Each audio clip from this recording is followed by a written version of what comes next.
Here we are on Labour Day in 2007.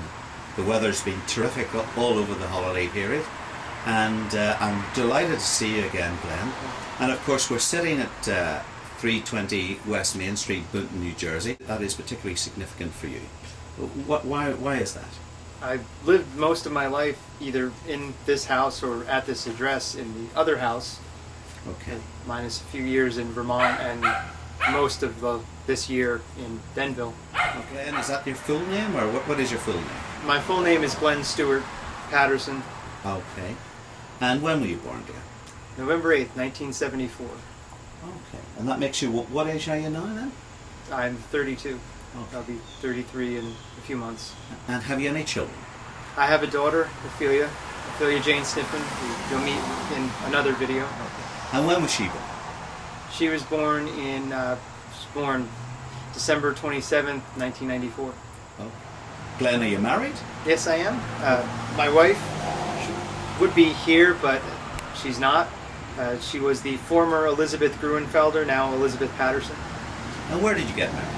I married in Hilburn, New York, which is about a half an hour north of here, at a place called Mount Fuji, which has a spectacular view of the Ramapo Mountain. And when did you get married? 11 months ago. And what was the date? September 30th, 2000. Your wife's parents are called? Catherine and Jerry Gruenfelder. That I'd never been to. It was Cape May, and it was glorious. And what is that you've got there? It's a plastic bullet, or PVC bullet. Okay. Used by the British government to control riots or break up riots in a less lethal way. And I haven't got one, and how come you have? Because your father gave it to him. You said something that I thought was very interesting about my aunt, your grandmother, Anne, about people thinking she might have been Polish or German. Tell me about that. I don't know if it's just the lack of sophistication on the part of American teenagers in the 1980s, or if it just years of living in the metropolitan New York area, but her accent changed a little bit maybe, but when she would answer the phone, and maybe it's just something, something to do with her age, my friends were often confused as to who she was or where she was from, and sometimes I would get people asking if she was German, or something else that she was most definitely not. And some of the things that were around the house all throughout my childhood also sort of confused people. The